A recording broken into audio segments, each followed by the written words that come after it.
So we managed to get a really nice bunch of mussels earlier from out on the rocks, as I showed you. Now we want to cook them, and for ease, I'm just going to use a little gas stove I've got here. The place where I am, the location at the moment, it's owned by it's a privately owned beach. Fires are prohibited. So I'm just going to show you this quickly on the gas. What we've got to do is clean our mussels, and what I've done since we got these earlier on at lunchtime when the tide was low, I've had them soaking in cold water. They've gone through a tide now.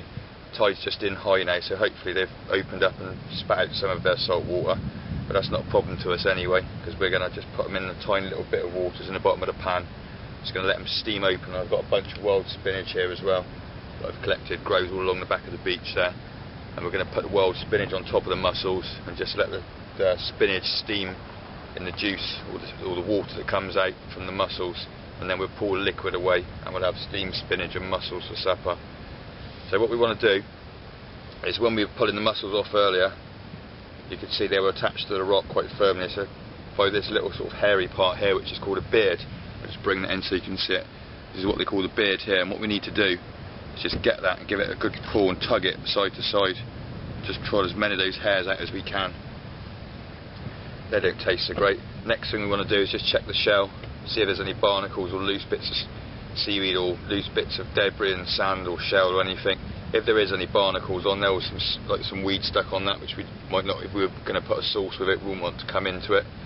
We just scrape that off. Of course, if you're cooking these on a fire, you don't even need to put them in a pan. Just literally position them like this in a circle all the way around the edge of the fire and just let them open. Put them that way up. Can you see they've got a sharp set edge and a round edge? So what you want to do is just put the sharp edge, or you put the sharp edge like that, just in by the edge of the fire, and they'll just open up and steam lovely in the fire.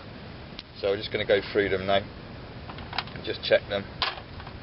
Some of them, sometimes when you pull them off, the beards just come off anyway. But there's one there, and you can see the beard on that. So have a couple of tugs. It's quite fiddly actually to do that. It requires quite a lot of pressure. It doesn't matter if you can't get these out, or you don't get them out. It's just they're in the mussel when you come to eat, and you've got to take it out later. So it's a lot easier to take it out now. So sometimes better to put the effort into food in the beginning and then get the pleasure out of it at the end, rather than have to mess around with it at the end and pull the bits out. So they're all clean, besides these ones here. I'll show you if you did need to clean them, wanted to put them into a sauce or a stew. Just use one mussel to scrape the other mussel. You don't need a knife to do it. I mean, these are great. We went out and we picked 1 kilo of mussels in under 10 minutes. I filled up my little foraging bag to the brim. And these are I've only got a handful in there. All I've done is I'll just bring those up to the camera to show you. I've just put enough just to line the bottom of the pan there. There's a good dozen in there anyway. Give them a little shake around, tip out most of the water. We literally just want a couple of teaspoons of water in there. There's hardly any water in there at all, as you can hopefully see that. Literally just a tiny bit of water in there. The mussels, because they were out on the rocks, they've kept themselves moist and secure in there with some water, which is going to keep them alive, okay? So when you get these in a restaurant, what that's happened is they've been put at least 24 hours in cold water, so they open up and spit their salt water out, and then when they come to use them, they're not full of salt water, which means they can put the cream into the sauce, etc, etc. All that's going to happen here, the seawater is going to come out and it's going to flavour the spinach. So we'll pop them on. Here's the wild spinach. I'll just bring up one of the leaves to the camera. I'll show you a still of this growing in location anyway. Really great sea beet wild spinach, really great plant. So just pop that in, arrange the mussels, a nice orderly fashion in the bottom of the pan. Pop the spinach on top.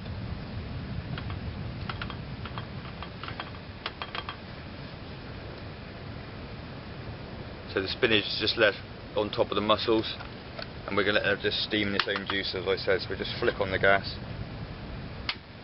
These are great, these stoves. I think it cost me about £10. 5 cartridges, just like aerosol cartridges full of gas. It's self-igniting, really handy when you're in a situation. I'm away in the Coastal Survival Support Unit, aka my self-converted camper van with the 3 dogs, all the fishing equipment, the kayaks strapped up in the roof. got the wetsuit, the dry suit, spearfishing equipment, everything we basically need to survive on the coast. It's a good little secure unit. It means I can just come away with everything and come and do these videos, go away foraging, do some research for the courses we run. So that's just come up to the boil nice now. All we're going to do now is put a lid on it.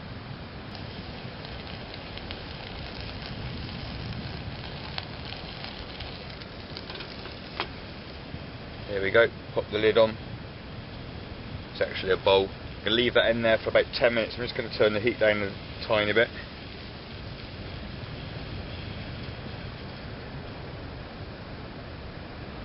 There we go now. There we go. So we'll leave that in there for about 10 minutes. What's really important with shellfish, what you really need to remember, is when we collected these mussels, every single one of them was closed and attached to the rocks. And when they're cooked, we need it to show an involuntary muscle movement, which means as it dies and it cooks, it's going to open. It's the muscle that holds it firmly shut. Obviously, it needs a muscle to keep it firmly shut. It's called a mussel. It needs a muscle. It is a muscle. It's that muscle that keeps it shut. That stops when the waves come in and the tide's in. Stops them obviously opening, or allows them to open, allows them to shut really tightly and stay tightly shut when the tide's out and they're on the rocks. And that's the important bit. They stay really tightly closed, keep that little amount of water in there, as I said, to keep them alive. When we cook them, they need to show an involuntary muscle movement and actually open. If they don't open, and none of them are open,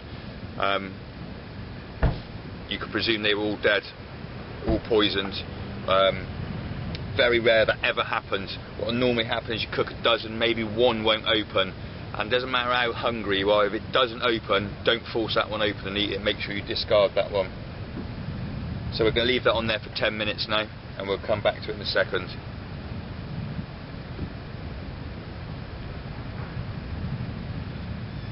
So they've been on there for approximately 10 minutes now, and you can see they're steaming away lovely. All the water that was inside of the mussels has come out now, and there's tons of water in there now, and the spinach is just on the top, so it's not got all the salt water on it. And all we're going to do now, switch the gas off, and we're just going to pour away the juice.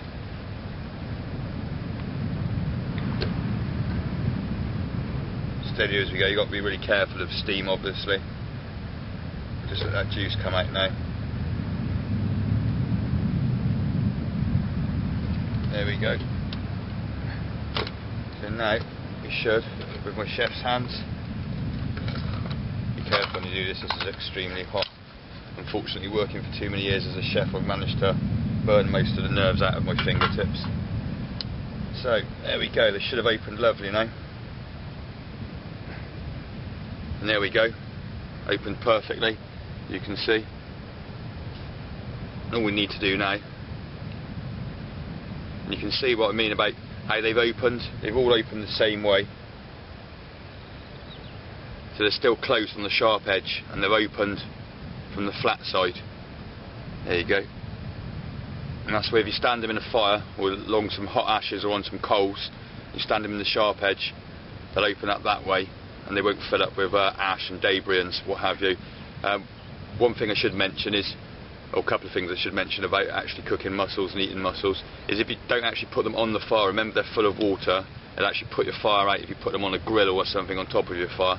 The other thing, I suppose, a safety point of view, it's the end of September now, well, 1st of October actually, so second month with an R in, and I don't know if any of you have heard of eating shellfish when there's an R in the month, and basically what that used to relate to, or what that does relate to, which may be quite obvious, is all of the colder months in the UK here anyway, all the colder months have an R in, first one obviously being September, all the way through till April. So that's when the water's at its coldest. The water quality is good, because in the summer when the water warms up we have algae and algae infestations and algae blooms. Some fishermen call it mayrot or blue-green algae sometimes, and that can infect the mussel beds, the seabed, and especially the filter feeders, which these are. They filter the water. That's why you'll only find these on a good rocky beach. I've had to come all the way up to North Devon from South Dorset, because where I live we just really don't have a good range of mussels. We don't have the sort of turbulent North Atlantic waters, I suppose, pounding the shores, which is where these are. These are a really great sized mussel. So be careful in summer months with shellfish. If you're unsure, especially of the water quality, leave it out. You want to look for really clean water, I suppose, is a good sign. Any murky water, any green algae in the water, any sludge up on the rocks, you should really leave the shellfish alone. And if you're unsure, sort of always leave it out. One thing you can look for is see if the seabirds are eating them. Another good test, I suppose, is to smash a few open and leave them out on the rocks and see if the birds won't touch them. The seagulls are going to be on anything you leave out on the rocks, smashed old fish, crabs, shellfish. If they don't come down and eat them, then I definitely wouldn't eat them. But besides that, it's trial and error, I suppose. Maybe start off by eating one if you're unsure. Don't just dive in and eat a great big panful. So all that's left to do is just take the spinach out, arrange the spinach in the bottom of the bowl, and then we break the mussel open, take one side off, and then just with one, again, don't need any cutlery with this, no knives, no forks, no spoons, and literally just push with the other side of the mussel, and then you'll scrape it all out and you can see it's come out completely clean there. So all we'll do is we'll go through all of the mussels now. Again, I'm going to put the effort in first of all. I could just open these one by one, but what I want to do is scrape out all of the mussels into my bowl, or at least a good majority of them to start with. I won't do that all of them now, but I mean, we're talking kind of Michelin star food here really. I'm just going to do a few of them to show you. And there we go, wild sea beet with mussels from the North Devon coast.